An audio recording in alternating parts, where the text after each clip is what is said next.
On the news tonight, protest loses steam on day 2 as social and economic activities pick up in many parts of the country. African leaders deliberate to lift continents out of economic downturns occasioned by multiple shocks in global economy. We have the responsibility to formulate policies that enhance trade amongst countries on the continent. Plus, federal government working to overhaul the nation's education system with revolutionary teacher training programs. A one-stop guide that will help us in the trajectory for teacher support in Nigeria. Good evening and thank you for joining us. I am Lami Ali. Also reading with me tonight is Michael Olalaye in Lagos. The market turns green after weeks of red. Benny has details on business news segments. For developments from the ongoing Olympics in Paris, Ayodeji Makinde will join us in the Sports Beat segment. Remember, you can follow this news broadcast live on nta.ng/live and on other social media platforms displayed on your screen. Now, the Chief of Defense Staff, General Christopher Musa, says the military will not fold its arms and watch lives and property destroyed in the ongoing nationwide protests.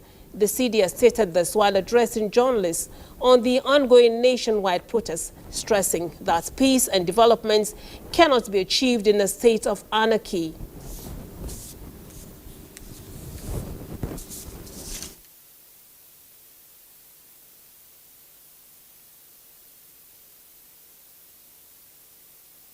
Clearly, the security forces have done extremely very well, especially the Nigerian police force, have shown a lot of professionalism, including where members of the armed forces had to step in. But you can see that we have remained very professional in our conduct and will continue to do that, as long as the citizens also understand that there's a difference between peace and criminality. We are supporting the police all through, but we are just on standby. The police is doing a good job. They're handling the situation for now. And unless if it breaks beyond what they can handle, then the military will step in. And the military is on standby and we're watching day and night. General Christopher Musa commended the police and other security agencies for their conduct during the protests. Now, protesters early Friday converged on the MKO Abiola Stadium and later moved to the Berger roundabout. However, due to security presence, not much occurred in many areas with limited vehicular and human movements. Let's hear from Serafina Okun Umekwe. Protesters early today at the MKO Abiola Stadium and later converged at Berger roundabout. However, due to security presence, not much occurred in many areas within limited vehicular and human movements. In Lugbe, FCT residents are going about their daily activities, although apprehensive of what may turn out during the day. The noticeable trend across most areas is the low turnout of vehicular and human movement. No signs of unrest or agitation. The situation from Dawaki and Gwarimpa axis shows that normalcy and calm has returned and no obstacles recorded. The area is yet to fully gain its usual hustle and bustle. Security operatives are still monitoring the area. And in Kuba, the situation is under control as businesses are opening and security operatives are trying to maintain law and order. Now, from the Moshood Abiola Stadium, close to the seat of government, the Eagle Square, likewise the National Assembly entrance point just behind me, and also the Unity Fountain and other strategic locations. Security presence all over. Serafina Okun Umekwe, NTA News. Now, Kano State Police Command has arrested 392 suspects in connection with the violent protests in the state. The police public relations officer, Abdullahi Haruna Kiawa, disclosed this to newsmen at the command's headquarters. Abdullahi Mustafa brings us the details. The protest in Kano was hijacked by hoodlums who engaged in destruction and looting. This led to declaration of 24-hour curfew by the state government and arrest of 392 suspects by the police. A variety of items were also recovered. This exhibit also includes what you are seeing here today, 2 AK-47 rifles that were looted from the Abuja Secretariat High Court complexes. They were able to be recovered by the police during the arrest of these looters. The command also investigates some social media posts questioning the arrests and recoveries made by the police.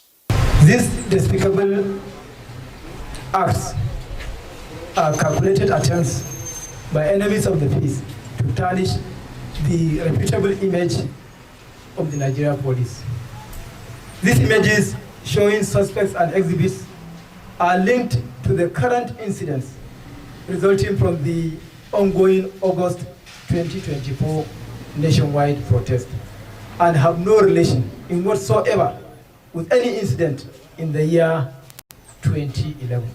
SP Kiawa also urged parents to return to nearby police stations looted items found with their children. In Kano, Abdullahi Mustafa, NTA News. And from Kebbi comes the report that the state governor, Nasir Idris, has cautioned protesters in the state against vandalizing public and government infrastructure. This was at an emergency meeting with heads of security agencies in the state. Correspondent Abdul Jalil Mohammed Bawa reports. Kebbi State Governor Nasir Idris convened a meeting with heads of security agencies and the State Executive Council to review strategies to curtail the excesses of some protesters in parts of Kebbi State. Briefing newsmen, Governor Idris appealed to the protesters to be patriotic, not to vandalize public and government properties which are meant for their well-being.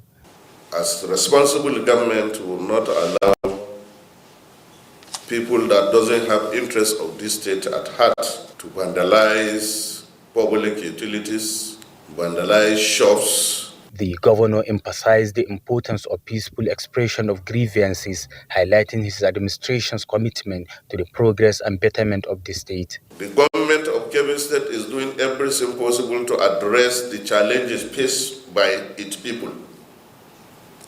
So therefore, we want to plead with the organizers of this protest to see reason. You only know the beginning of the protest. You will not know how it will end it.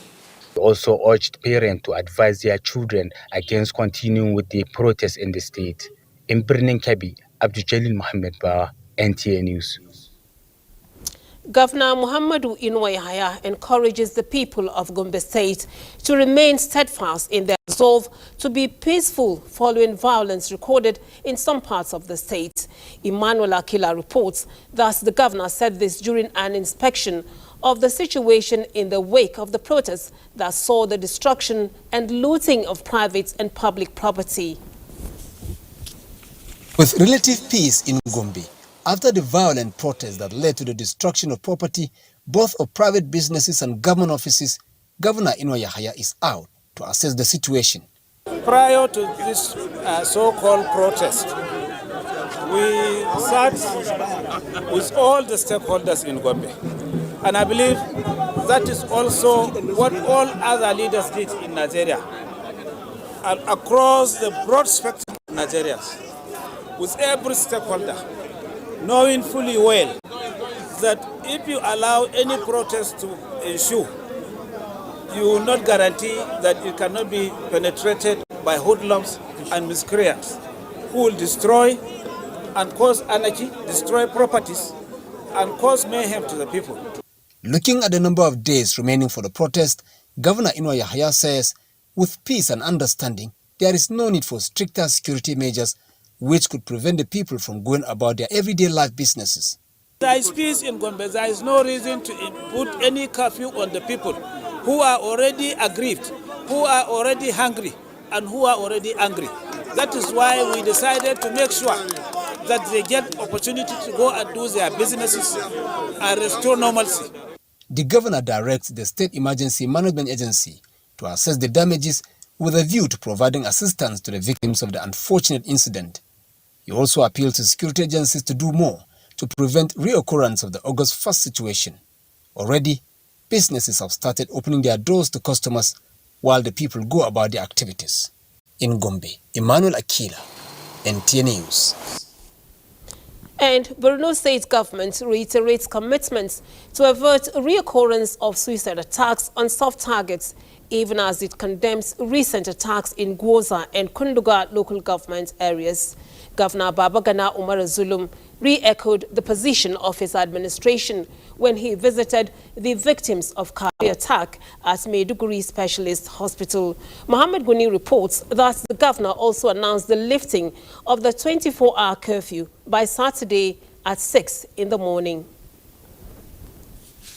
Kauri suicide attack occurred barely a month after the Gwoza incident, which claimed the lives of innocent citizens. The governor, who sympathized with the victims at the Maiduguri Specialist Hospital and appreciated the officials of the hospital, International Committee of the Red Cross and the State Emergency Management Agency for the timely response, said government will take all necessary steps, including ban on the use of urea for agricultural purpose. Even yesterday during the protest, we are witnessing some explosive in the town. This is a worrisome phenomenon and we must do something. If the usage of fertilizers will bring such problems, I think there is a need for us to review the policy of Borno State government as regards the utilization of urea fertilizer in Borno State. Because we have an alternative. We have a wet blended fertilizers. On the protests which turned violent, necessitating imposition of curfew, the governor also expressed need to check excesses of some faceless people using teenagers for their selfish aim. Over 90% of the protesters are children, and it is unfortunate that most of them don't have parents here, or they don't have even guardians. And unless something is being done, we shall not get rid of this problem. Professor Zulum warned that government will not hesitate to deal with anyone found in breach of law and order. Last Wednesday, the Kauri attack had claimed at least 20 lives and many sustaining various degrees of injury. In Maiduguri, Mohammed Goni, NTA News. Now, the Minister of State for Labour and Employment, Nkiru Kaonye-Jocha, has urged protesters to call off the nationwide protests as she commiserates with the families of those who lost their loved ones in the process. The minister briefed journalists in Abuja, where she explained that President Bola Tinubu, as a leader, has a listening ear and is working assiduously to address the issues raised by the protesters. She reeled out some of the steps already taken by the president to improve the lives of Nigerians. I plead that we should sheath our sword and embrace peace and stop at this moment. The president has had everybody loud and clear. You see, he's done a lot of things, starting from few days ago that 70 days minimum wage bill was signed into law, meaning he's gone ahead to make sure that the CNG is also coming on board. The other day, the FEC approved that the petroleum products, the transaction will be dealt in Naira. The president announced injection of 2 trillion into the economy to be spent in 6 months for rapid stabilization. Of course, the country have secured a landmark victory on local government autonomy, which will help the local government system.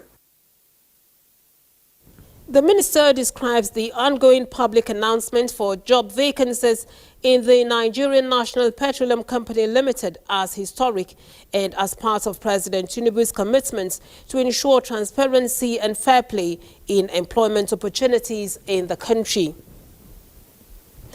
The news continues with Michael Olaleye in Lagos. It's over to you, Michael.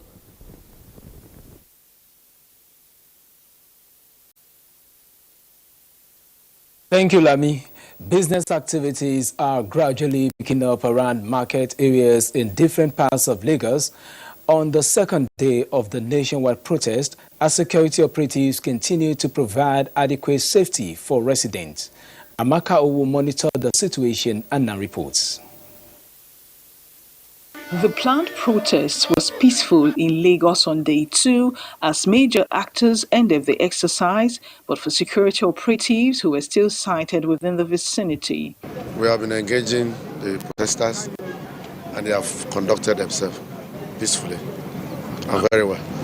Earlier in the day, some major markets such as Teju Osho, Surulere and Idumota were closed. However, at about 5 p.m., a drive through Idumota Market on Lagos Island revealed more traders had their wares displayed, while some major shops are still under lock and key. Meanwhile, commercial vehicles have also resumed skeletal operations as some residents go about their normal businesses. In Lagos, Amaka O, NTA News. Successful military operations require strategizing and equipping of officers to be combat ready at all times. To demonstrate this conviction, a tactical exercise tagged Exercise Lifeline was organized by the Nigerian Army College of Logistics and Management at the 81 Division Nigerian Army Training Area in Agility, Owo State. Lynn Neneke, who monitored the situation, the exercise reports. The Nigerian Army has been at the forefront battling the nation's security challenges, and their successes is more than just bravery. It requires strategic and tactical formations that includes ensuring adequate supply of equipment and personnel are in the right place at the right time. To sharpen these crucial skills, the Nigerian Army embarked on Exercise Lifeline, which is not just about physical endurance, but about fortifying minds, owning leadership, skills, and mastering the art of logistics in the face of evolving threats. Here is the admin block, the quarter guard, and we are now in the information center, where it shall be briefed. Major General Emmanuel Anario believes that victory in the war against insurgency and other operations depends heavily on the expertise of these logisticians. Their ability to think strategically, adapt swiftly, and execute professionally is the backbone of any army operations. This exercise at this point is very apt and is timely. So it has a direct impact on our achievement so far on the overall national security architecture of this country. This Lifeline is basically to practice the officers on logistic planning and preparation for operations. So the difference between the exercise and national security is that the officers are better equipped. Exercise Lifeline, according to the Army, is more than just a drill. It is a way to create new generation of military leaders. As these officers push their limits, they are not just preparing for the battlefield, they are building a fortress of competence to safeguard Nigeria. In Lagos, Lynn Lenake, NTA News. That is it from Lagos. Network News will continue with Lami in Abuja shortly after this break. Do stay. You're welcome back. The Nigerian government is undertaking bold economic policies to propel the country's economy out of the downturns from multiple shocks in the global economic environment. President Tinubu, represented by Vice President Kashim Shettima, stated this when he declared open the 2024 African Caucus meeting in Abuja. State House correspondent Abdulrahman Jibrila has the details. We invite you in this meeting to see the African mandatory financial institutions as key channels for enhanced domestic resource mobilization. This meeting with representatives from all Africa member countries of the International Monetary Fund and World Bank Group aims to address key economic issues facing the continent with a focus on promoting trade within Africa to foster sustainable development.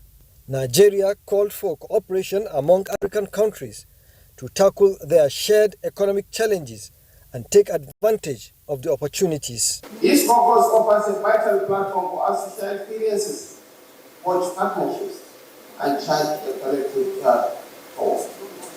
Africa's story is one of resilience, creativity, and hope. Indeed, we have made significant strides in recent years, with many of our nations achieving remarkable economic growth, social progress, and political stability. Facilitating intra-African trade, catalyst for sustainable development in Africa. Countries on the continent must take necessary measures to translate opportunities in natural resources and human capital into growth, innovation, and collaboration. It's time to tackle the root causes, and much of that lies in the international financial architecture. Access to our economies must be had to long-term concessional funding. Others have had it, and it is Africa's turn to be given that right to grow and to prosper for its people. We have the opportunity to drive change, and by doing so, progress towards a vibrant and sustainable future. The role of regional trading blocs can play in getting member countries to synchronize their reforms and investments necessary to boost intra-continental trade. While these strategies are recommendable, it is important that we move beyond theoretical discussions and actively translate them into tangible actions. The demographics of Africa present tremendous economic potential that must be cultivated to take advantage, particularly of intra-African trade opportunities, and to transform and develop our economies in our region. This is also an opportunity to brainstorm on major challenges and strategies for fostering inclusive growth and sustainable development in Africa, reflecting the collective commitment of member countries to moving the continent forward economically. In Abuja, Abraham Jibrila, NTA News. African finance ministers and central bank governors are confident that leveraging the African Continental Free Trade Area and clean energy transition are pivotal tools for accelerated development. Musa Abubakar reports that this resolve is driving conversations for shared prosperity and re-globalization as the 2024 African Caucus meeting in Abuja. It's the first time that Nigeria is hosting the Africa Caucus meeting, and the focus this year for these finance ministers, central bank governors, and development partners is advancing development of the continent through trade. At the heart of discussion is the quest to address critical issues such as strengthening Pan-African payment ecosystems, enhancing connectivity, ensuring energy access, and advancing trade facilitation within a just and equitable transition framework. As monetary authorities, we have the responsibility to formulate policies that enhance trade amongst countries on the continent. We can achieve this by fostering a financial landscape that encourages collaborative research and development to support our industries and generate economic wealth. One is the need to reduce the cost of borrowing and enhancing access to finance, and also harmonizing policies among ourselves and ensuring that the voices of Africa are heard at the table. With effective trade reforms, I believe the continent could be poised for an era of stronger and more sustainable growth, with regional and global trade playing important propulsive roles. Beyond trade and equitable international representation, the meeting is addressing other critical issues, including climate change and digital transformation. We are consciously and acutely aware of the fact that we have to move beyond just introducing a legal text for intra-Africa trade. The aim is to foster a unified African voice and create actionable strategies that will drive the continent forward. In Abuja, I am Musa Abubakar, NTA News. And more business-related news with Benny Adams. Benny. Thank you, Lami. Now, the Securities and Exchange Commission says the Nigerian Exchange digital platform designed to streamline public offerings and rights issues in the Nigerian capital market is a viable channel for boosting investment towards the attainment of a $1 trillion economy. This was at a forum on steps towards ongoing banks' recapitalization in Abuja. Nigeria needs to address other critical factors, such as diversifying the economy beyond oil exports, investing in infrastructure, which the banks must do, human capital innovation, enhancing the business environment, and reducing regulatory hurdles, which the SEC is already doing. Promoting financial inclusion and access to credit for SMEs and individuals by the innovations we have introduced in the market and the ones we will introduce as we move on. This is certainly going to be the order of the day. Now, amid market disruptions due to protests, the market goes green after days of being bearish. This is as the all-share index advanced by 0.40% and investors gaining 219.14 billion naira to close transaction at 97,745.73 basis points. A total of 210.9 million shares in 6,603 deals corresponding to a market value of 3.951 billion naira were traded. Today's data shows 63% decline in volume, 54% decline in turnover, and 3% decline in deals. The current market capitalization is 55.5 trillion naira. On the aggregate, 116 listed equities participated in trading, ending with 36 gainers and 10 losers. United Bank for Africa recorded the highest volume of 37.6 million traded shares, followed by Jopol Gold Ventures, 17.2 million, and Wando, 14.9 million.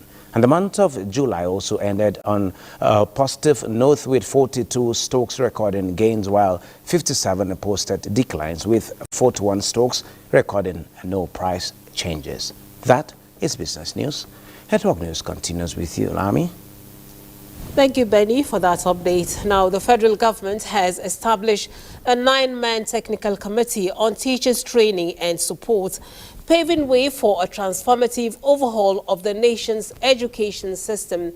Minister of Education, Professor Tahir Mamman, said this in a meeting with UNESCO representative Mr. Abdurrahmani Diallo. The committee's key responsibilities will include evaluating and enhancing current policies on teachers' training programs, as well as designing and implementing new modules with focus on skills development, which in turn will deliver quality education to Nigerians. Mr. Diallo said UNESCO is committed to advancing sustainable development goals and addressing key education policies, noting that they will collaborate with the ministry to come up with a viable blueprint on teachers' training, with initial findings expected within 6 months. So, guide that will help us in the trajectory for teacher support in Nigeria. And so that all interventions can be guided by that policy. Just launched last week an important project for teachers, for a 4 years project, which will address really the core issues and will target 6 states, and more than 20,000 teachers will be beneficiaries. Accessing quality education, especially from the basic level, has been identified as the foundation on which one's education can be banked on for a peaceful and prosperous society. Haruna Mohammed reports that these are the comments of resource persons at the first Kaduna North Local Government Education Summit held in Kaduna. Here is the report. Kaduna North Local Government is setting the pace, giving education the well-deserved attention. This summit with the theme, Basic Education in Kaduna North Journey so far and the way forward, is with stakeholders from the educational sector geared towards uplifting the public schools in the council. Using empirical facts and figure, one after the other, stakeholders applaud the council chairman, Mukhtar Baloni, for bridging the gap between private and public schools in the council. The local government council, they have tried their best by implementing the promotion, outstanding provision of the teachers. In any position, must come with something in his mind that this is what I'm coming in to do for my people. Mukhtar Baloni described education as the bedrock of development of any society, where the basic schools is the foundation which need to be solidified. We are working assiduously towards ensuring that we allocate all necessary resources within our limited scope to ensure that we effectively deliver. And this summit is a testament of what has been done. Having x-rayed the journey so far, the first Kaduna North Education Summit is expected to not only improve the standard of education of the council, but the state and Nigeria as a whole. In Kaduna, I am Haruna Mohammed, NTA News. You're watching NTA Network News. We now take another short break to bring you some more messages. Thank you for staying. A publication that speaks to the importance of dialogue to prevent war and divine intervention at war fronts has been presented to the public. Elizabeth Omorui reports that the book titled War Wonders, Memories of Sierra Leonean War is authored by Brigadier General Clifford Brown Wonder. Death, injuries, and disability are some of the most threatening physical consequences of war. These consequences, Brigadier General Clifford Brown Wonder says, can be avoided if individuals, nations, and societies learn to tolerate and respect each other. War Wonders, Memoirs of Sierra Leonean War was written when the author was serving more than 20 years ago, recounting events in Kosa Camp and other experiences within memory lane. When we go to war, we are faced with so many vices, alcoholism, wine. Some of them indulge in some of these things because of the war. But you can see that even without indulging in this thing, God can help you to avoid such pitfalls and such vices.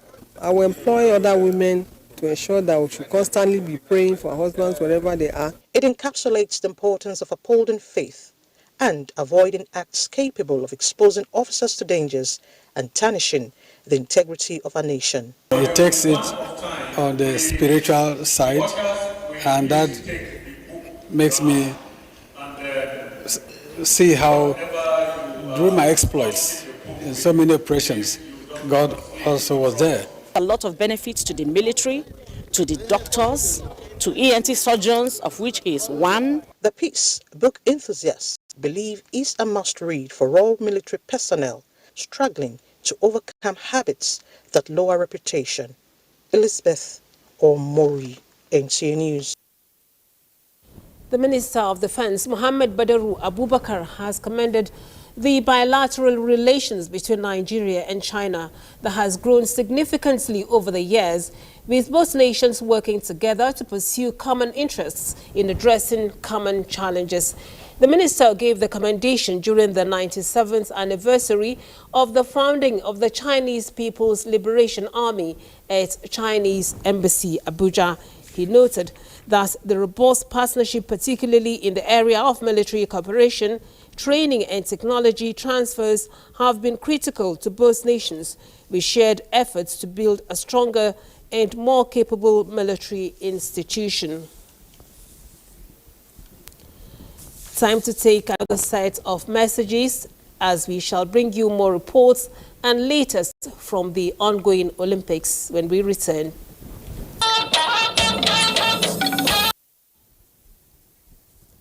Thank you for staying.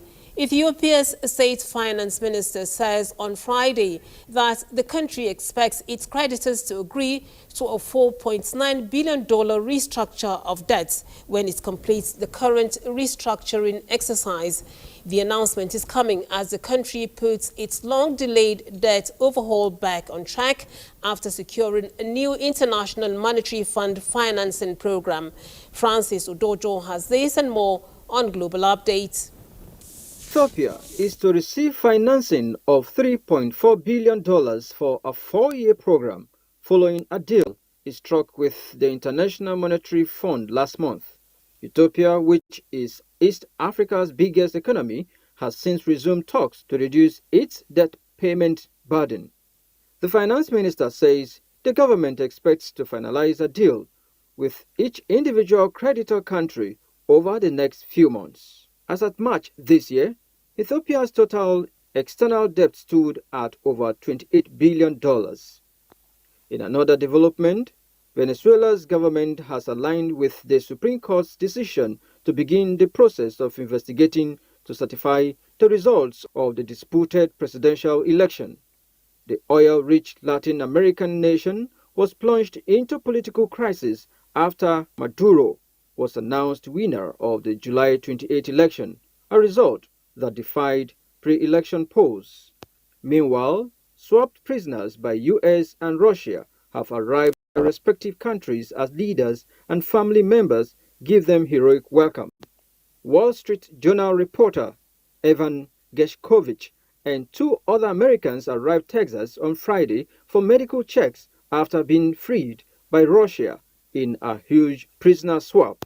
They were among 24 detainees released Thursday in the biggest East-West prisoner swap since the Cold War. Receiving the released Russian detainees, President Vladimir Putin announced that the servicemen who returned as part of a major exchange deal with Western countries will be presented with state awards. Francis Udojo, NT News. So, update from the Olympics is next with Ayo Deji Makinde. So, Ayo, are we looking forward to breaking our record at the Olympics? Lami, well, I think it's a bit early to say that, but you know, our strength still lies with the athletics events and wrestling and some other events that we'll still hope, and we're optimistic that we can really get things going. At the moment, let's keep our fingers crossed.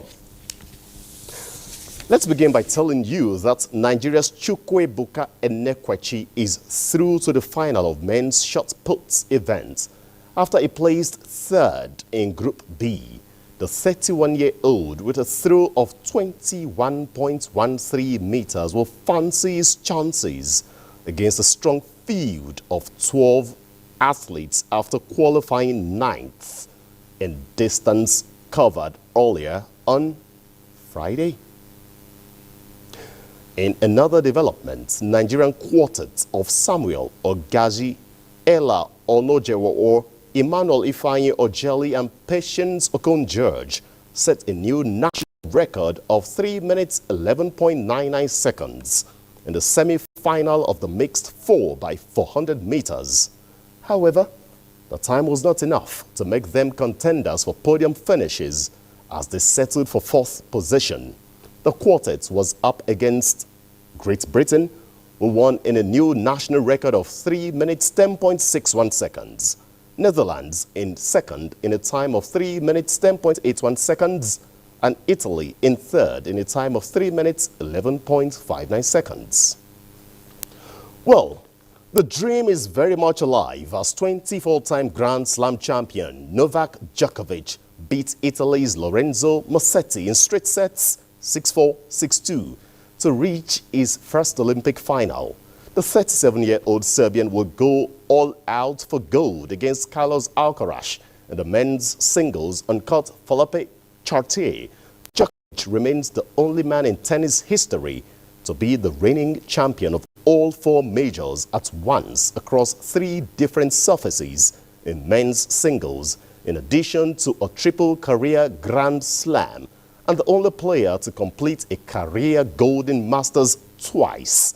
The Serb earlier lost to Carlos Alcaraz in the final of Wimbledon last month in straight sets. Let's move on from the Olympic Games and equally tell you that the Nigeria female basketball team blew apart their Liberian opponents in a one-sided game at FIBA Under-18 Afro-Basket's 2024 qualifier Zone 3 in Abidjan, Côte d'Ivoire, with an outstanding 90-9 points. Well, no beefs, but our country, Nigeria, is ready to reach the finals scheduled to take place in Johannesburg, South Africa, late in August. And that's your sports. It's back to Lami for the rest of Network News. Thank you, Ayo, for the news updates from the world of sports. Now, the death of Mrs. Christiana Mbopu Obinna Ne Abuzu has been announced. She was aged 82. A burial announcement by her family indicates that a service of songs will be held in her honor at her residence, number 2, Iheanacho, Phase 6, Trans Sekelu, Enugu, on Tuesday, August 6, 2024, by 3 o'clock in the afternoon. The funeral service of the matriarch will be held at Pa Beleke Abuzu's compound, Idumoje Uno, Anyochan North local government area of Delta State on Thursday, the 8th of August 2024 at 11 in the morning. Saturday's weather forecast is next. All right, it's like we are having issues with our weather update, so just look out for how the weather will be like tomorrow. And on this note, we come to the end of the news. We thank you for watching. I'm Lami Ali saying have a good evening.